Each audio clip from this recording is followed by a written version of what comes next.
जैन साथियों, देखिए आपका बहुत दिनों से आपका यानी करंट का क्लास ऑफ था, यानी नहीं चल रहा था। ठीक है, तो कुछ कारण थे जिस कारण से हम आपका क्लास रेगुलर नहीं करवा रहे थे।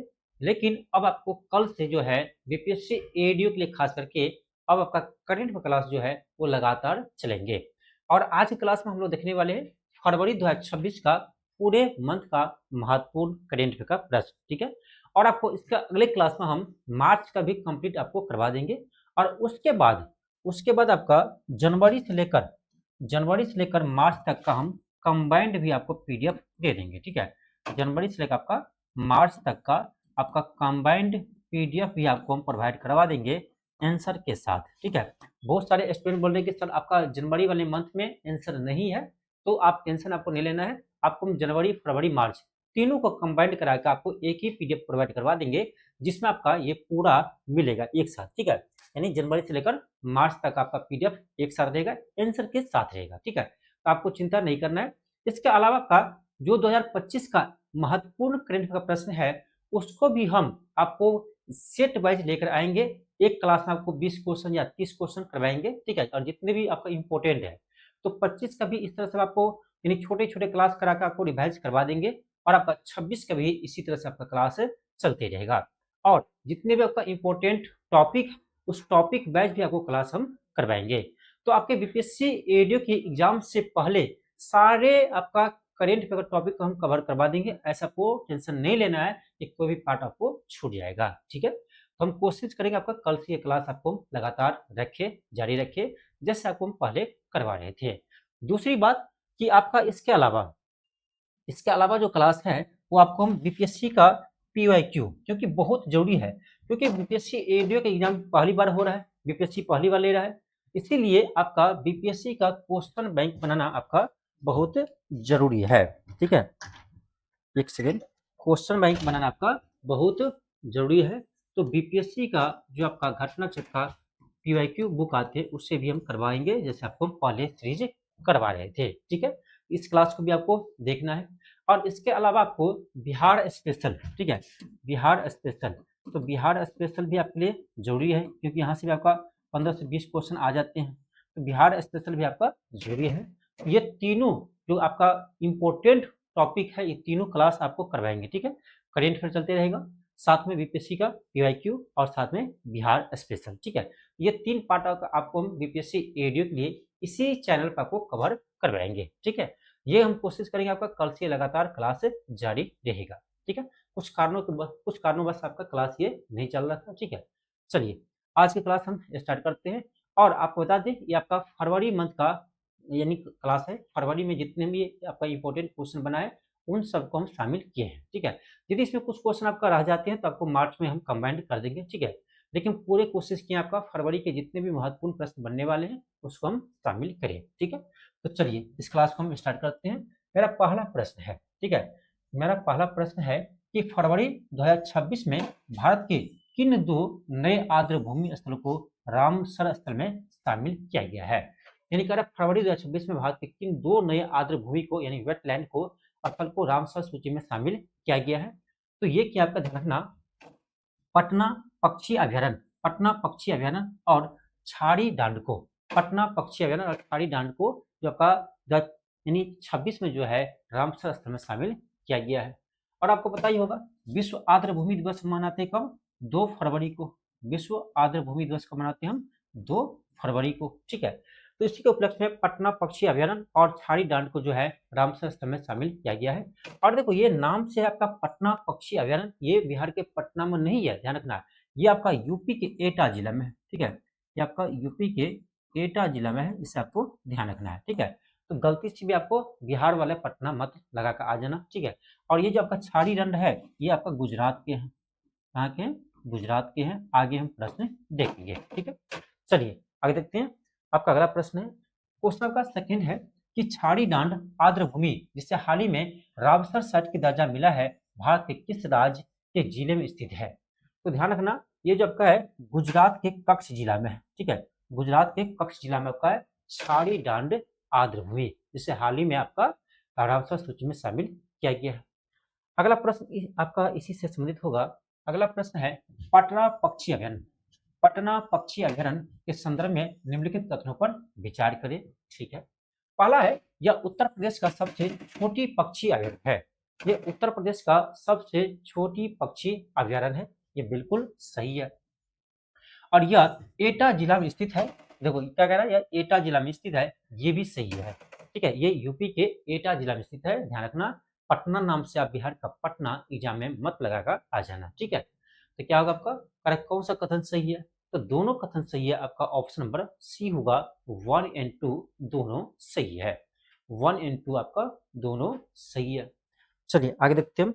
मेरा अगला प्रश्न है, आपका प्रश्न 4 है, करेक्ट कि विकसित भारत जी राम जी यानी वीजी राम योजना हाल ही में किस प्रमुख अधिनियम का स्थान लिया है? इंपॉर्टेंट है, ध्यान रखना, यहाँ से प्रश्न आपके एग्जाम में आ सकते हैं। ठीक है, यहाँ से प्रश्न आपके एग्जाम में आ सकते हैं, बहुत ही इंपॉर्टेंट क्वेश्चन है। क्वेश्चन ये करा आपका कि विकसित भारत जी राम जी योजना के हाल ही में किस प्रमुख अधिनियम का स्थान लिया है? ये लिया आपका मनरेगा का स्थान लिया, आपको याद होगा। ठीक है, महात्मा गांधी राष्ट्रीय ग्रामीण रोजगार गारंटी अधिनियम का स्थान लिया है। और मनरेगा जो है ना, मनरेगा से पहले क्या था? नरेगा था। ठीक है, तो नरेगा का नाम बदलता है आपका कब? 2009 में। ठीक है, 2009 में इसका नाम बदलता है।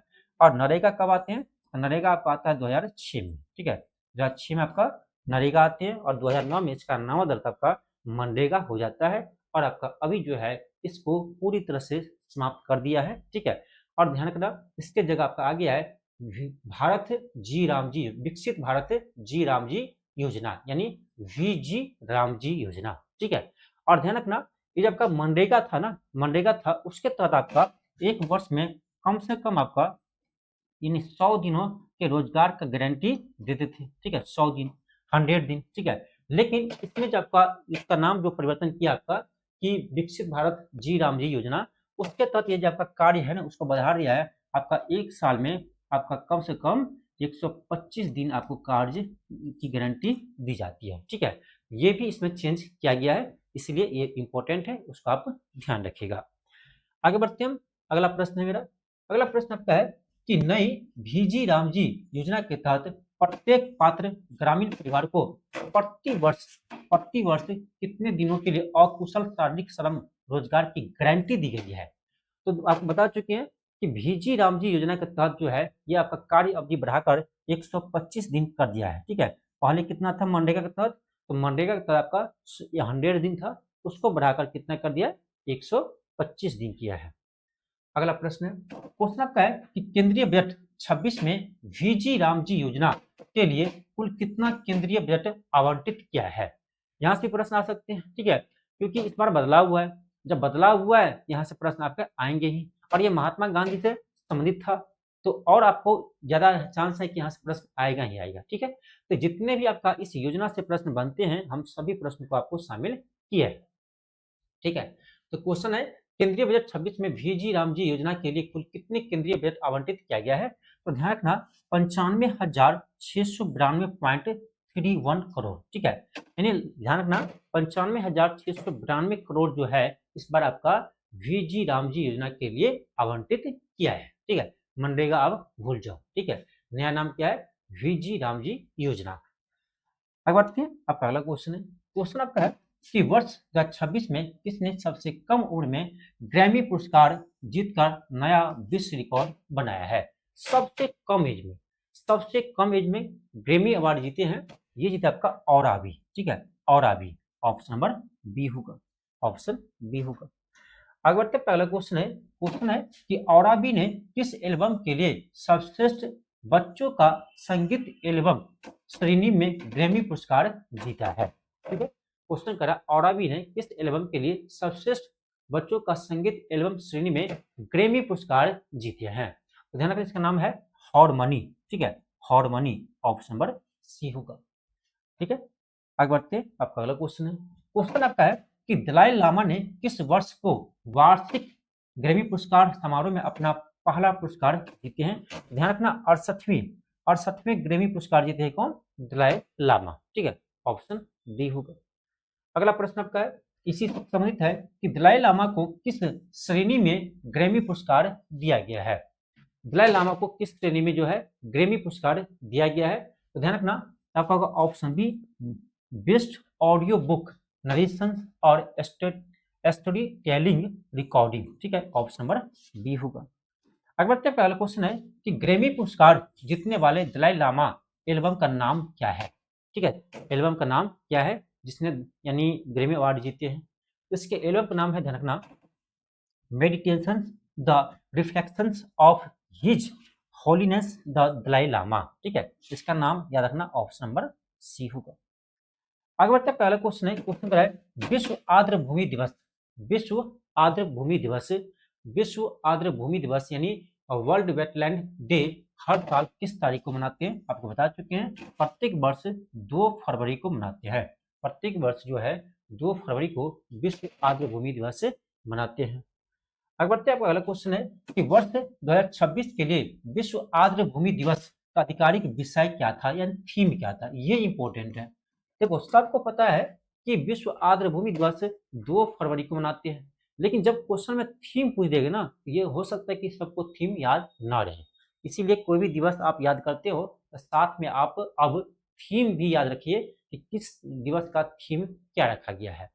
तो इस साल का यानी इस वर्ष का 2026 का जो आपका विश्व आर्द्र भूमि दिवस मनाया गया 2 फरवरी को, इसका थीम क्या रखा गया था, इसका थीम था आर्द्र भूमि और पारंपरिक ज्ञान सांस्कृतिक विरासत का उत्सव। इसका थीम क्या था, आर्द्र भूमि और पारंपरिक ज्ञान सांस्कृतिक विरासत का उत्सव, ऑप्शन नंबर सी होगा। ये इंपॉर्टेंट है, ठीक है, इसलिए आप थीम को ध्यान रखिएगा। आगे बढ़ते हैं, आपका अगला क्वेश्चन है, क्वेश्चन आपका 14 है कि किस खिलाड़ी ने ऑस्ट्रेलियन ओपन 2026 एकल महिला का खिताब जीता है, ठीक है, ये जीते आपका, ध्यान रखना, अलीना रायवाकिना, ठीक है, अलीना रायवाकिना किसको हरा कर जीते हैं, तो आर्यन श्रीलंका को हराकर पहली बार जो है ये ऑस्ट्रेलियन ओपन जीते हैं, ठीक है, ऑस्ट्रेलियन ओपन जीते हैं, इसको ध्यान रखिएगा। अगला क्वेश्चन ये है, अगला क्वेश्चन आपका है कि ऑस्ट्रेलियन ओपन 2026 के फाइनल में एलेना रायवाकिना ने किसे हराकर जीते हैं, तो आर्यना सबलेंका को, ऑप्शन ये होगा। अगला क्वेश्चन आपका है कि भारतीय अंडर 19 क्रिकेट टीम ने किस देश को हराकर 6ठी बार विश्व कप जीते हैं।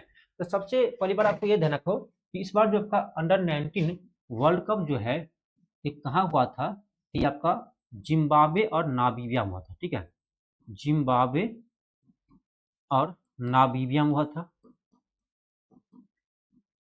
नामीबिया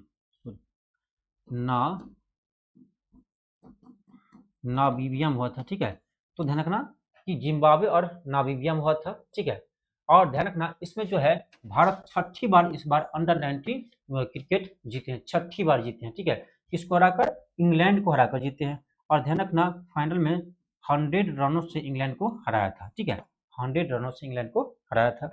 आगे बढ़ते हैं, पहला क्वेश्चन है कि अंडर 19 क्रिकेट विश्व कप 2026 के फाइनल में 175 रनों की ऐतिहासिक पारी खेलने वाली खिलाड़ी कौन है, ये इंपॉर्टेंट है, खास करके आपका बिहार के एग्जाम को, ठीक है, बिहार के कोई भी एग्जाम है इसके लिए आपका ये क्वेश्चन इंपॉर्टेंट है, ठीक है, कि अंडर 19 के इतिहास में यानी फाइनल मैच में 175 रनों की पारी किसने खेला था, ये खिला आपका वैभव सूर्यवंशी, ठीक है, वैभव सूर्यवंशी।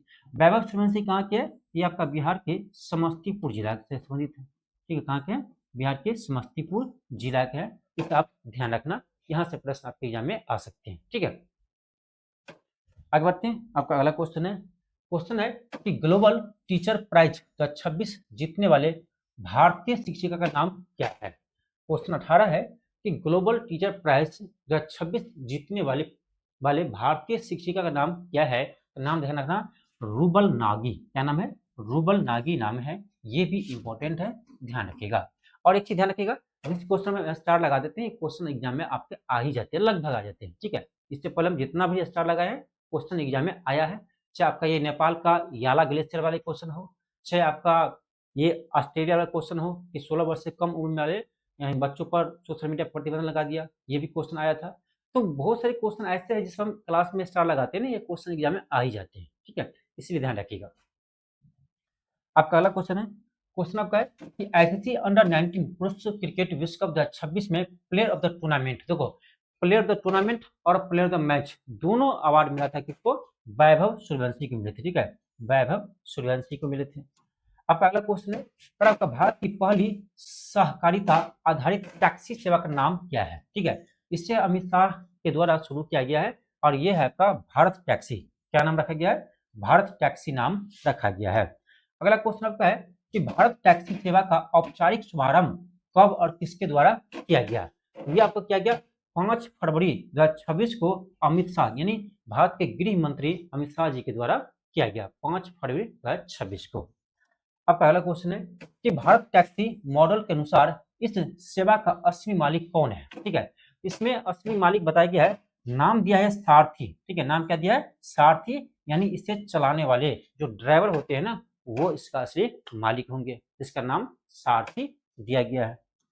अब पहला क्वेश्चन है कि WPL 2026 का खिताब किसने जीता है? देखो, WPL 2026 का खिताब जो है ये आपका आरसीबी जीता है। किसे हराकर? तो दिल्ली कैपिटल्स को हराकर, यानी दिल्ली कैपिटल्स जो है इसमें विजेता रही है। हाँ, वो विजेता रही है। ठीक है, विजेता आपका आरसीबी रहे हैं। ठीक है, और आरसीबी ध्यान रखना, ये जो है ये महिला वाला WPL है, IPL की बात नहीं करते हैं। ये क्या है? WPL है। तो आरसीबी जो है WPL जो है वो आपका दूसरी बार इस बार जीती है। ठीक है, दूसरी बार WPL जीती है आपका आरसीबी ने। किसको हराकर? दिल्ली कैपिटल्स को हरा करके। आगे बढ़ते हैं, पहला क्वेश्चन है कि WPL 2026 में सबसे अधिक रन बनाकर ऑरेंज कैप का खिताब किसने जीते हैं? देखो, आरसीबी के कैप्टन है स्मृति मांधाना। तो स्मृति मांधाना ने जो है आपका इस पूरे टूर्नामेंट में 377 रन बनाए थे, जिस कारण से इसे जो है ऑरेंज कैप दिया गया। आपका अगला क्वेश्चन है कि WPL 2026 में किस गेंदबाज ने सबसे अधिक विकेट लेकर पर्पल कैप हासिल किए हैं? ये किया आपका सोफी डिवाइन। ठीक है, सोफी डिवाइन। टोटल आपका ध्यान रखना 17 विकेट हासिल किया है। टोटल 17 विकेट हासिल किए हैं और सोफी डिवाइन जो है वो आपका यानी पर्पल कैप होल्डर रही हैं। और सोफी डिवाइन जो है ये आपका गुजरात टाइटंस टीम से खेलती है। कहाँ से? गुजरात टाइटंस GT से। आपका अगला क्वेश्चन है कि मोस्ट वैल्यूएबल प्लेयर का पुरस्कार किससे मिला है? ठीक है, यानी मोस्ट वैल्यूएबल प्लेयर ये मिला आपका सोफी डिवाइन को। ऑप्शन सी होगा। अगला क्वेश्चन है कि WPL 2026 में शानदार प्रदर्शन के लिए emerging player of the season किससे मिला है? ये मिला आपका ध्यान रखना नंदिनी शर्मा को। नंदिनी शर्मा को। ऑप्शन सी होगा।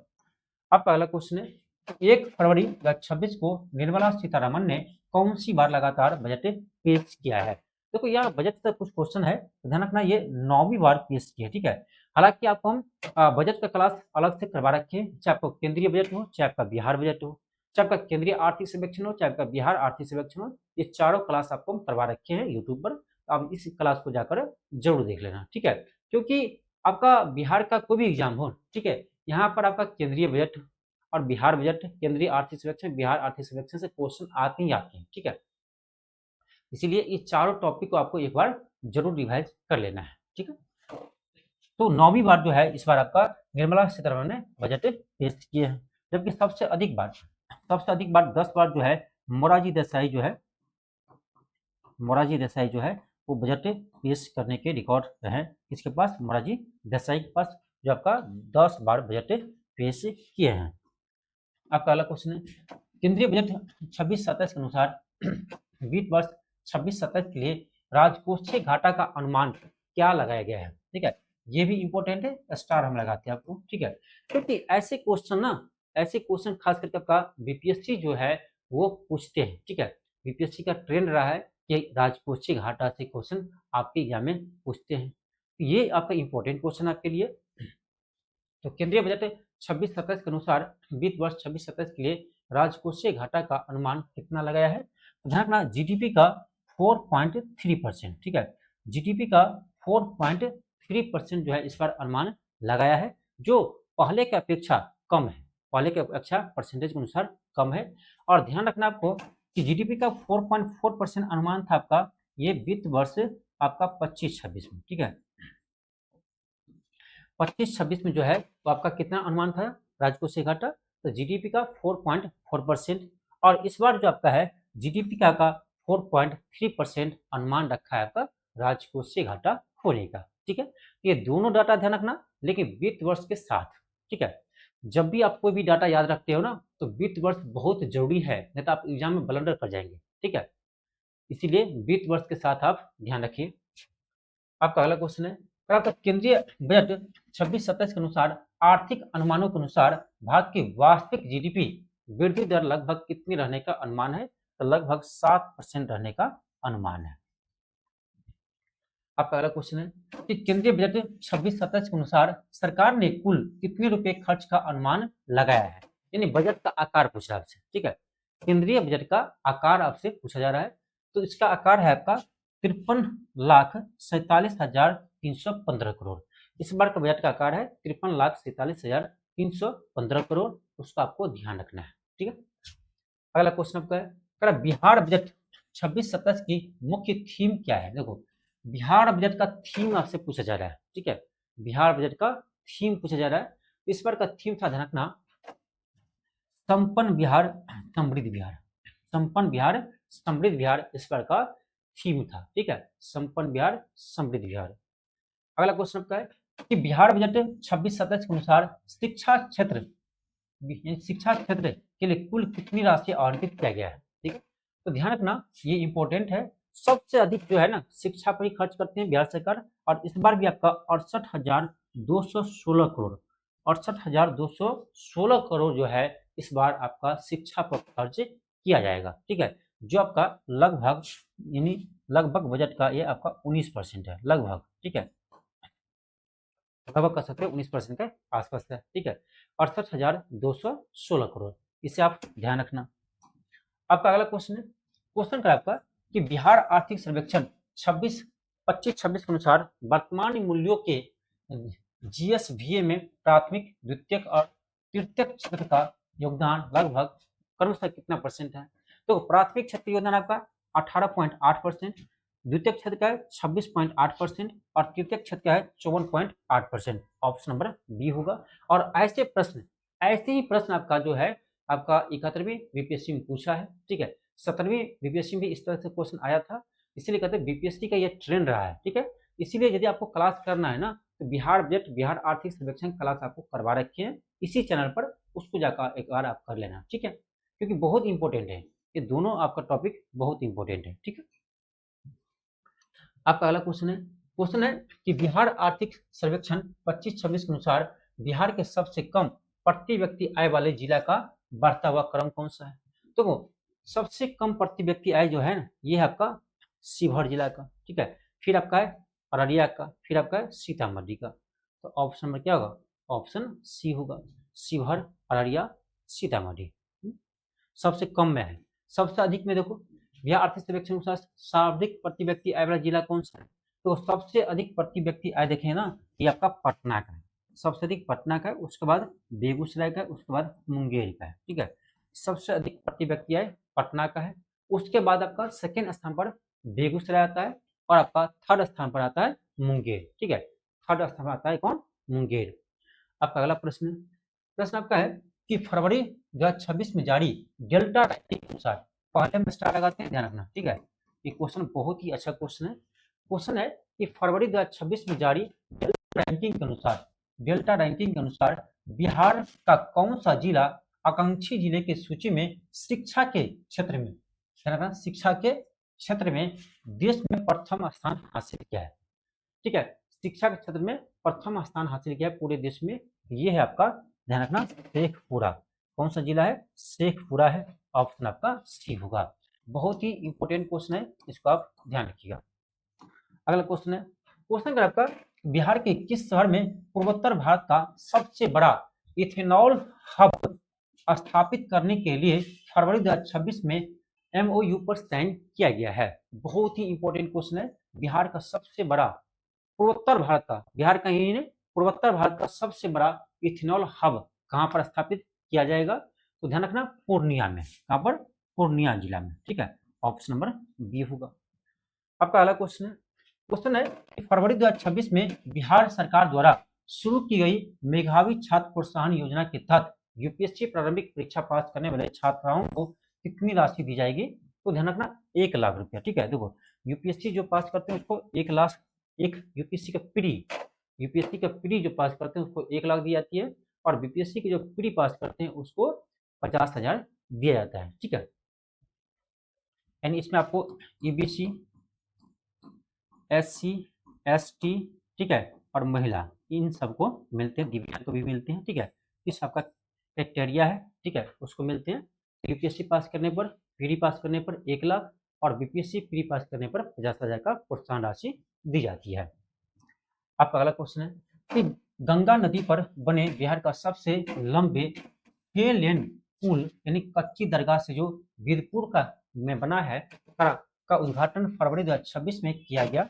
इसकी कुल लंबाई कितनी है? देखो यहाँ से ऐसे भी प्रश्न आया है एग्जाम में, तो आपसे पूछ रहा है जो 6 लेन का पुल बना है ना बिहार की गंगा नदी पर, जो 6 लेन का पुल बना है कच्ची दरगाह से वीरपुर के बीच, उसकी लंबाई आपसे पूछा जा रहा है। इसकी लंबाई आपका 9.76 किलोमीटर, 9.76 किलोमीटर इसकी कुल लंबाई है।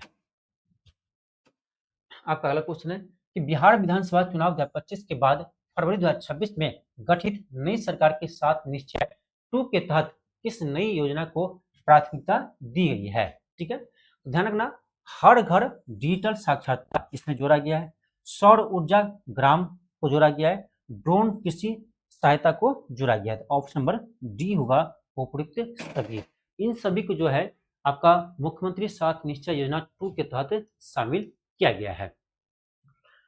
आपका अगला क्वेश्चन है कि मुख्यमंत्री योगी आदित्यनाथ की फरवरी 2026 की विदेश यात्रा के दौरान उत्तर प्रदेश ने किस देश के साथ 90,000 करोड़ की समझौता यानी एमओयू पर साइन किया है? 90,000 करोड़ की। ठीक है, तो आपको याद ही होगा कि हाल ही में योगी जी ने कहाँ गए थे? हाल ही में योगी जी आपका जापान गए थे। ठीक है, तो जापान के साथ जो है ना, जापान के साथ आपका 90,000 करोड़ का समझौता किया है। ये भी आपका इंपॉर्टेंट क्वेश्चन है, ध्यान रखना। आपका अगला क्वेश्चन है कि फरवरी 2026 में भारत के किस राज्य ने स्टार्टअप्स के लिए देश की पहली समर्पित डीप टेक स्टार्टअप नीति लॉन्च किया है? ठीक है, ये क्या आपका तमिलनाडु, ऑप्शन नंबर सी होगा। कौन किया है? तमिलनाडु किया है। आपका अगला प्रश्न है केरल का कौन सा न्यायिक जिला भारत का पहला पूर्णतः पेपरलेस और डिजिटल जिला न्यायालय बन गया है? देखो, अब केरल का नाम केरल नहीं केरलम कर दिया है। ठीक है, केरल का जो आप नाम है वो केरल नहीं केरलम किया गया है, इसे ध्यान रखना। तो केरल को आप केरल में पढ़ेंगे, केरलम पढ़ेंगे। ठीक है, तो केरल का कौन सा न्यायिक जिला भारत का पहला पूर्णतः पेपरलेस और डिजिटल जिला न्यायालय बना गया है? ये बना आपका वायनाड या उसको कहेंगे कलपेट्टा जिला। ठीक है, वायनाड या कलपेट्टा जिला।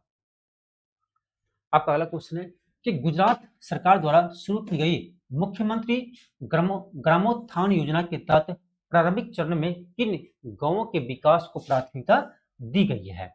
तो पहली बात तो ये ध्यान रखो कि मुख्यमंत्री ग्रामोत्थान योजना किस राज्य सरकार के द्वारा शुरू किया है? तो गुजरात सरकार के द्वारा शुरू किया गया है। और इसका उद्देश्य क्या है? प्रारंभिक चरण में इसका उद्देश्य क्या है? तो इसका उद्देश्य है कि वे 114 गांव जो तालुका मुख्यालय है लेकिन नगर पालिका नहीं है, उसका विकास किया जाएगा। ठीक है, गुजरात के वे 114 गांव जो तालुका मुख्यालय तो है लेकिन नगर पालिका नहीं है, उसको पहली चरण में विकास किया जाएगा, यानी इसका प्राथमिकता दी जाएगी। आपका अगला क्वेश्चन है कि हाल ही में केरल में लॉन्च किया गया एआई संचालित mobile application neo fact ID निम्नलिखित में से किसके लिए विकसित किया गया है? किसके लिए विकसित किया गया है? ये कि आपका आक्रामक पौधों की प्रजाति की पहचान हेतु। अब देखो, ऐसे क्वेश्चन आपको लगता होगा कि थोड़ा सा अटरंग लगता होगा, लेकिन ये आपका इकोलॉजी का है या साइंस टेक के उसका प्रश्न है। ठीक है, तो ऐसे प्रश्न अब आपके एग्जाम में आते हैं। ठीक है, ऐसे प्रश्न अब आपके एग्जाम में आते हैं, इसलिए आपको साइंस टेक के भी क्वेश्चन देखने होंगे।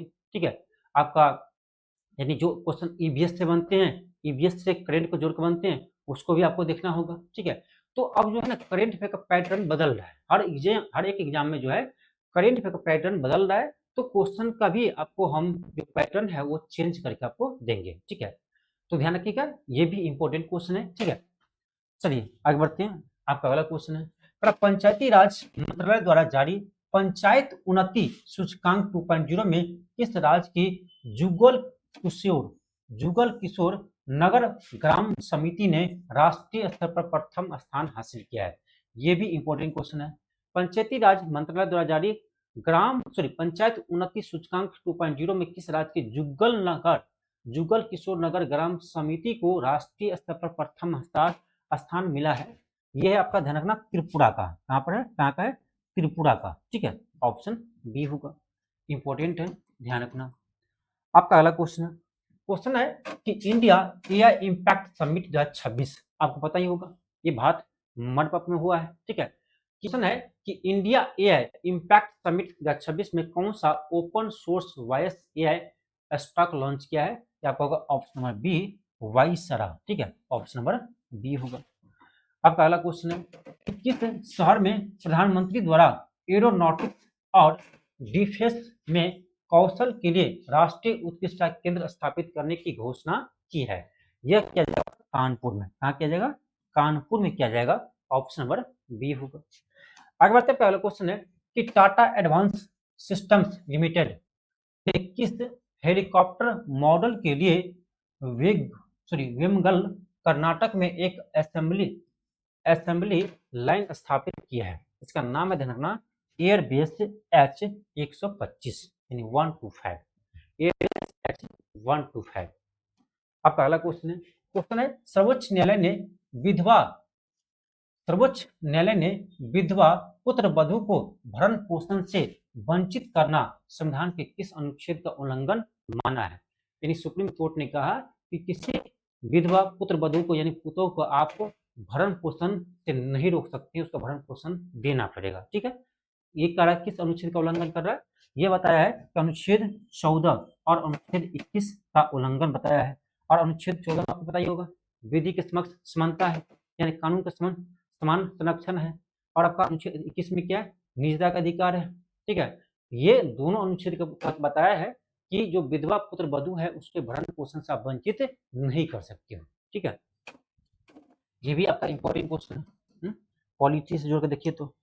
आपका अगला क्वेश्चन है कि हाल ही में केंद्र सरकार ने दिल्ली के नॉर्थ और साउथ ब्लॉक को किस नाम के राष्ट्रीय संग्रहालय में बदलने का निर्णय लिया है? ठीक है, इसका नाम रखे हैं आपका युगे युगीन भारत राष्ट्रीय संग्रहालय। इसका नाम क्या रखे हैं, युगे युगीन भारत राष्ट्रीय संग्रहालय। आपका अगला क्वेश्चन है कि उत्तर प्रदेश के किस शहर में भारत का पहला राष्ट्रीय, देखो भारत का पहला है और राष्ट्रीय गौ संस्कृति संग्रहालय है? ये भी क्वेश्चन इंपॉर्टेंट है, ध्यान रखना। उत्तर प्रदेश के किस शहर में भारत का पहला राष्ट्रीय गौ संस्कृति संग्रहालय स्थापित किया जाएगा? तो ध्यान रखना, ये मथुरा में किया जाएगा। ठीक है, मथुरा में। आपका अगला क्वेश्चन है कि 18 फरवरी 2026 को भारत ने किस देश के साथ सीमा पार काम करने वाले श्रमिकों के लिए द्विपक्षीय सामाजिक सुरक्षा समझौता पर हस्ताक्षर किए हैं? क्वेश्चन अच्छा है, 18 फरवरी 2026 को भारत ने किस देश के साथ सीमा पार काम करने वाले श्रमिकों के लिए द्विपक्षीय सामाजिक सुरक्षा समझौता पर हस्ताक्षर किए हैं? ये ध्यान रखना, ये क्या आपका यूके के साथ। ठीक है, ऑप्शन नंबर बी होगा। आपका अगला क्वेश्चन है कि भारतीय नौसेना ने बहरीन में किस टास्क फोर्स किस कमान संभाली है? इसका नाम ध्यान रखना, कंबाइंड टास्क फोर्स 154। ठीक है, ऑप्शन नंबर बी होगा। आपका अगला क्वेश्चन है कि रक्षा अधिग्रहण परिषद ने फ्रांस से कितने अतिरिक्त राफेल विमान खरीदने की मंजूरी दी है? तो ध्यान रखना, 114 राफेल और खरीदे जाएंगे। आपका अगला क्वेश्चन है कि IIT Madras global research foundation ने अपना पहला अंतर्राष्ट्रीय एआई इनोवेशन सेंटर कहाँ लॉन्च करेगा? ये बहुत ही इंपॉर्टेंट क्वेश्चन है, ध्यान रखना। ठीक है, ये क्वेश्चन आपका कह सकते हैं साइंस टेक का क्वेश्चन है, बहुत ही बेहतरीन प्रश्न है। क्वेश्चन ये कह रहा है कि IIT Madras global research foundation ने अपना पहला अंतर्राष्ट्रीय एआई इनोवेशन सेंटर कहाँ लॉन्च किया है? ये क्या आपका दुबई यूएई में। ठीक है, दुबई में क्या है? ऑप्शन नंबर बी होगा। आपका अगला क्वेश्चन है कि बायो एशिया 2026 के 23वें संस्करण का उद्घाटन फरवरी 2026 में किस शहर में किया गया? बायो एशिया 2026 के 23वें संस्करण का उद्घाटन कहाँ हुआ है? ये हुआ आपका हैदराबाद में। रही कांगो लोकतांत्रिक गणराज्य की कौन सी दो झील प्राचीन कार्बन उत्सर्जन के कारण जलवायु स्थिरता के लिए खतरा बन गई है? ये भी आपका ना ईवीएस से कर सकते हैं, आपका क्वेश्चन है, साइंस टेक में इसको ला सकते हो। ठीक है, तो माई नडोम्बे और तुम्बा। ठीक है, ऑप्शन क्या होगा? ऑप्शन बी होगा। आपका अगला है कि 2026 की एक रिपोर्ट के अनुसार हिमालयी घास के मैदानों में किस पक्षी की आबादी में तेजी से गिरावट देखी गई है? इसका नाम है चियर तितर। चियर तितर। आपका अगला क्वेश्चन है कि सामाजिक आर्थिक प्रभाव विश्लेषण रिपोर्ट किस विभाग के द्वारा जारी किया गया है? ये क्या आपका वित्तीय सेवा विभाग के द्वारा, वित्तीय सेवा विभाग के द्वारा जारी किया है। आपका अगला क्वेश्चन है कि vibrant village programme 2, vibrant village programme 2 का मुख्य विस्तार क्षेत्र क्या है? देखो, इसका उद्देश्य है ना कि जो आपका पूर्ववर्ती सीमावर्ती क्षेत्र जो है ना उसका विकास करना, यानी पूर्ववर्ती सीमा क्षेत्र जो गांव है उसका विकास करना, इसका उद्देश्य है आपका वाइब्रेंट विलेज प्रोग्राम 2 का। ठीक है, तो होगा अंतरराष्ट्रीय भूमि सीमाओं के साथ सभी ब्लॉक। ठीक है, ऑप्शन बी होगा। आपका अगला क्वेश्चन है स्वावलंबनी कार्यक्रम के पायलट चरण में किन राज्यों को लक्षित किया गया है? यानी शुरुआती चरण में किस राज्य को लक्षित किया है? ये क्या आपका असम, मेघालय, मिजोरम, उत्तर प्रदेश, तेलंगाना को। ऑप्शन नंबर बी होगा। आपका अगला क्वेश्चन है कि किस देश को पावर गैप इंडेक्स, किस देश को पावर गैप इंडेक्स 2025 के स्मार्ट पावर के रूप में वर्णित किया है? ये क्या आपका जापान को। अगला क्वेश्चन है स्टार्टअप्स के लिए फंड एंड फंड्स योजना का संचालन किस बैंक द्वारा किया जाता है? किस बैंक द्वारा किया जाता है? इसका नाम ध्यान रखना, भारतीय लघु उद्योग विकास बैंक। आपका अगला क्वेश्चन है कि 27 जनवरी 2026 को घोषित एमएसएमई ब्याज सहायता योजना के तहत निर्यातकों को कितने प्रतिशत की वार्षिक सहायता मिलेगी? तो ध्यान रखना 7.5%। आपका अगला क्वेश्चन है, क्वेश्चन क्या है 21 फरवरी 2026 को घोषित राहवीर योजना, ध्यान रखना बहुत ही इंपॉर्टेंट है, राहवीर योजना। तो राहवीर योजना के तहत सड़क दुर्घटनाओं पीड़ितों की मदद के लिए नागरिकों को कितनी नगद प्रोत्साहन प्रदान की जाएगी? और ध्यान रखना इस योजना को जो है आपका, इस योजना को जो है आपका मध्य प्रदेश सरकार ने लागू भी कर दिया है। ठीक है, राहवीर योजना को। ठीक है, इसके तहत जो यानी जो व्यक्ति एक्सीडेंट किए होंगे और उसको उठाकर यदि कोई व्यक्ति उसको अस्पताल पहुंचाते हैं तो जो अस्पताल पहुंचाएंगे ना उसको इनाम के रूप में जो है 25,000 रुपया प्रोत्साहन राशि दिया जाएगा। ठीक है, राहवीर योजना के तहत। ऑप्शन नंबर बी होगा। आपका अगला क्वेश्चन है कि ऑस्ट्रेलियन ओपन 2026 के पुरुष एकल का खिताब किसने जीता, जिससे वह कैरियर ग्रैंड स्लैम पूरा करने वाले सबसे कम उम्र के खिलाड़ी बन गया है? ये जीते आपका ध्यान रखना कार्लोस अल्कराज ने। आपका अगला क्वेश्चन है कि विंटर ओलंपिक 2026, विंटर ओलंपिक 2026 यानी शीतकालीन ओलंपिक 2026 का आयोजन किस देश में किया गया? ठीक है, ये आपका काम, ये आपका इटली होगा। ठीक है, हाँ इटली। ऑप्शन नंबर बी होगा। आपका अगला क्वेश्चन है कि फरवरी 2026 में हुए अंडर 19 पुरुष क्रिकेट विश्व कप के फाइनल में भारत ने किस टीम को हराकर अपना छठा खिताब जीता है? ये बता चुके हैं, ये इंग्लैंड को हराकर जीते हैं। आपका अगला क्वेश्चन है फरवरी 2026 में किस टाइगर रिजर्व ने वर्ल्ड लाइफ की सुरक्षा के लिए महिलाओं के लिए 1 GB दीदी पहल शुरू की है? महिलाओं के लिए 1 GB दीदी पहल शुरू की है। इसका नाम है पलामू टाइगर रिजर्व झारखंड। ठीक है, पलामू टाइगर रिजर्व झारखंड। आपका अगला क्वेश्चन है कि इंदिरा गांधी सुख शिक्षा योजना, इंदिरा गांधी सुख शिक्षा योजना किस राज्य सरकार ने शुरू की थी? अब देखो ये जो है ना आपको ऑप्शन से देखकर कह सकते हो, क्योंकि देखो इसमें क्या इंदिरा गांधी है और इंदिरा गांधी नाम से योजना वही लॉन्च करेगा जहां पर आपका कांग्रेस की सरकार हो और कांग्रेस सरकार गिनी चुनी राज्य में है, तो आराम से आप ऑप्शन छांट सकते हो। अब देखो पंजाब में तो केजरीवाल है, यही वहां पर आपकी सरकार है। उत्तराखंड में बीजेपी है, वो होगा ही नहीं। यूपी में तो बाबा है, वो होगा ही नहीं। एक ही ऑप्शन बच रहा है हिमाचल प्रदेश। ठीक है, तो ऐसे भी आप कांग्रेस की योजना को आप छांट सकते हो ऑप्शन से। ठीक है, आपका अगला क्वेश्चन है कि फरवरी 2026 में किस देश ने ओटावा कनेक्शन से हटने की घोषणा की है? बहुत ही इंपॉर्टेंट क्वेश्चन है। ठीक है, ये क्वेश्चन आपके लिए इंपॉर्टेंट है कि ओटावा कनेक्शन से हटने की घोषणा किसने किया है? ये क्या आपका पोलैंड ने। ठीक है, ऑप्शन नंबर बी होगा। ठीक है, पोलैंड ने। आपका नेक्स्ट है क्वेश्चन आपका 75 है कि भवानी नदी जो हाल ही में खबरों में रही थी किस नदी की सहायक नदी है। तो भवानी नदी जो है ना ये कावेरी की सहायक नदी है। ऑप्शन नंबर डी होगा। आपका अगला क्वेश्चन है कि भारत में एक्सरसाइज वज्र प्रहार, ठीक है। देखो वज्र प्रहार जो है ना ये आपका भारत और अमेरिका के बीच होता है, ठीक है। भारत और अमेरिका के बीच आपका वज्र प्रहार सैन्य अभ्यास होता है। कर उसका 16वां एडिशन कहाँ पर आयोजन किया गया था। इसका 16वां एडिशन हुआ आपका हिमाचल प्रदेश में, ठीक है। ऑप्शन नंबर ए होगा।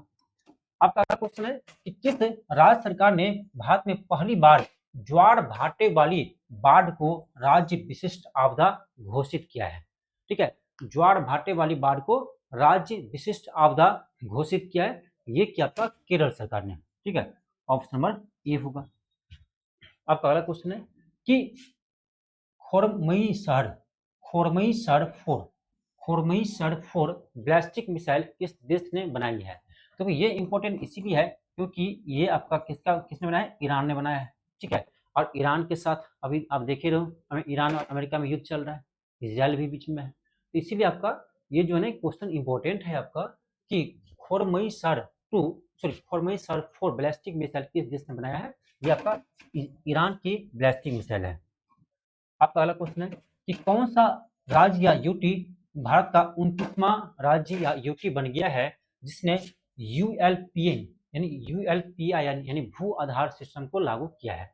ये क्या आपका दिल्ली, ठीक है।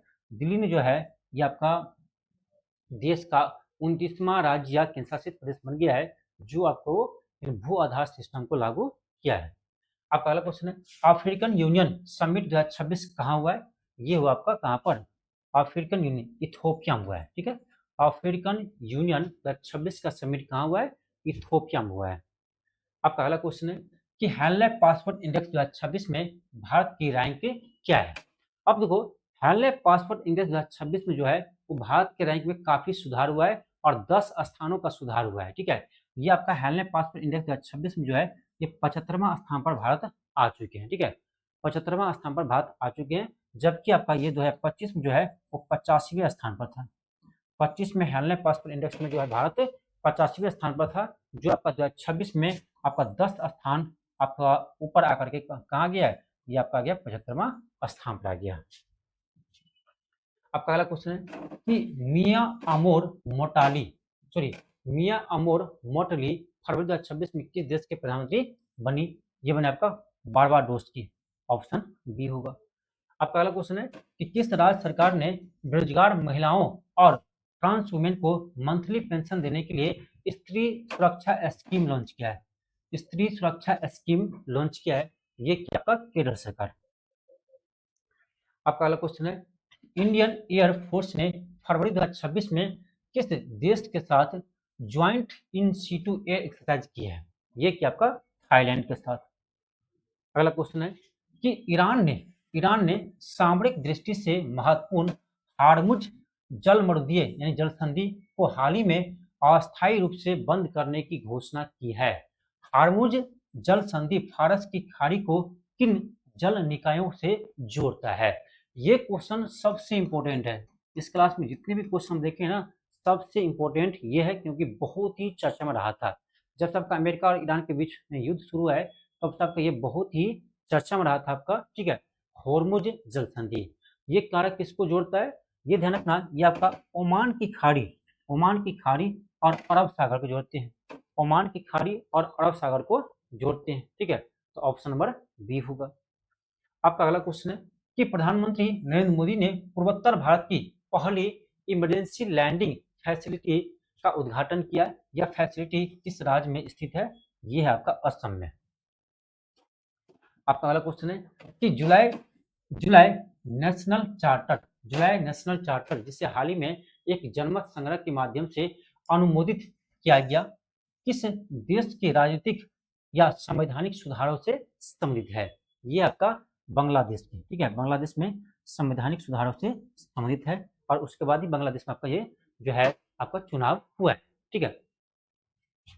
आपका अगला क्वेश्चन है कि हाल ही में शोधकर्ताओं ने वैली ऑफ द किंग्स में स्थित मकबरों पर तमिल ब्राह्मी प्राकृतिक संस्कृत में लगभग 30 अभिलेखों की पहचान की है। वैली ऑफ द किंग्स किस देश में स्थित है? ये है आपका मिस्र में। कहाँ पर है? तो ये मिस्र में है। ऑप्शन नंबर बी होगा। आपका अगला है, आपका लोकसभा अध्यक्ष को पद से हटाने के लिए अविश्वास प्रस्ताव प्रस्तुत किया गया है। लोकसभा अध्यक्ष को निम्नलिखित में से किस प्रक्रिया द्वारा अपने पद से हटाया जा सकता है? और हाल ही में देखना, हाल ही में विपक्ष के द्वारा जो है आपका लोकसभा स्पीकर को हटाने के एक अविश्वास प्रस्ताव लाया था, हालांकि वो सफल नहीं हो पाया। ठीक है, तो करा ये जो है वो लोकसभा का अध्यक्ष को हटाने की प्रक्रिया क्या है? तो ध्यान रखना, लोकसभा के तत्कालिक सभी सदस्यों के बहुमत से पारित प्रस्ताव के द्वारा ही हटते हैं। ठीक है, और ये प्रस्ताव लाने के लिए 14 दिन पहले पूर्व सूचना देने होते हैं। ठीक है, ये इसे आप ध्यान रखना, ये आपका होगा ऑप्शन नंबर डी होगा। ठीक है, और यहीं पर आपका फरवरी मंथ का करेंट अफेयर समाप्त होता है और हम आपको अगले मंथ में अगले क्लास में आपको मार्च का भी क्लास करवा देंगे। ठीक है, जिसमें हम लोग मार्च का अभी तक का कंप्लीट देखेंगे और उसके बाद हम आपका 2026 के, ठीक है, इसके बाद ध्यान रखना हम जो है आपको 2026 के जितने भी आपका यानी क्वेश्चन है आपका जनवरी से लेकर मार्च तक, ठीक है, जनवरी से लेकर मार्च तक, क्योंकि देखो बीपीएससी एडीओ का एग्जाम जो है ना आपका अप्रैल में है, वो भी आपका 14 अप्रैल से है, 14 अप्रैल से है। तो मुझे लगता है कि आपका इसमें अप्रैल का क्वेश्चन शामिल करेगा। तो आपके लिए इंपॉर्टेंट है कि जनवरी से मार्च 2026 का देख लीजिए। ठीक है, और जो है एक बार आप 2025 को, ठीक है, एक बार आप जनवरी से लेकर दिसंबर 2025 का करेंट एक बार रिवाइज कर लीजिए। ठीक है, और ये दोनों आप यदि आप रिवाइज कर लेते हैं तो आपके पास काफ़ी क्वेश्चन रहेंगे जिससे आपके एग्जाम में क्वेश्चन बना सकते हो। ठीक है, हाँ, एक चीज़ ध्यान रखना कि 24 और 23 का भी कुछ टॉपिक इंपॉर्टेंट है, उसको भी देख लेना, क्योंकि अभी के एग्जाम में ना कुछ नहीं कर सकते हैं कि करेंट अफेयर 26 से ही आएगा, कि करेंट अफेयर 25 से ही आएगा, कि करेंट अफेयर 24 से ही आएगा। हो सकता है आपका 23 का भी कुछ इंपॉर्टेंट टॉपिक पूछ ले, जैसे आपका चंद्रयान 3 है, ठीक है, आदित्य L1 है, ठीक है, ये सब इंपॉर्टेंट है, ये सब क्वेश्चन कभी आ सकता है। ठीक है, तो अभी का जो एग्जाम पैटर्न है ना उसमें नहीं कर सकते हम कि 25 का या 26 का ही क्वेश्चन आएगा। ठीक है, हालांकि सभी स्टूडेंट जो है वो पिछले एक साल तक का क्वेश्चन पढ़ के जाते हैं। ठीक है, लेकिन आप देखे होंगे कि आप 11वीं बीपीएससी में कि बहुत पुराना क्वेश्चन पूछ लिया था, 2022 का क्वेश्चन पूछ लिया था, 2023 का क्वेश्चन पूछ लिया था, 2024 का क्वेश्चन पूछ लिए थे। ठीक है, इसलिए कहेंगे बैक का भी कुछ टॉपिक पढ़ लीजिए जो इंपॉर्टेंट हो। ठीक है, जो इंपॉर्टेंट हो, सारा क्लास आपका इसी चैनल पर अपलोड है, चाहे आपका बैच को चाहे टेस्ट को। ठीक है, तो 23-24 का भी जो इंपॉर्टेंट टॉपिक है ना उसको आप देख सकते हो लास्ट टाइम में। ठीक है, अभी नहीं, लास्ट टाइम में। अभी फिलहाल आप यानी पिछले एक साल तक का क्वेश्चन को देख लीजिए। ठीक है, उसके बाद यदि समय बचता है तो आप उसके बैक का भी क्वेश्चन यानी जो इंपॉर्टेंट टॉपिक है उसको आप देख लीजिएगा। ठीक है, तभी आपसे सारा प्रश्न बनेगा। ठीक है, तो हम कोशिश करेंगे आपको कि कल से आपको हम एडीओ के लिए करेंट अफेयर क्लास हम रेगुलर आपको लेकर आएंगे। ठीक है, और 25 का क्वेश्चन हम कैसे करवाएंगे?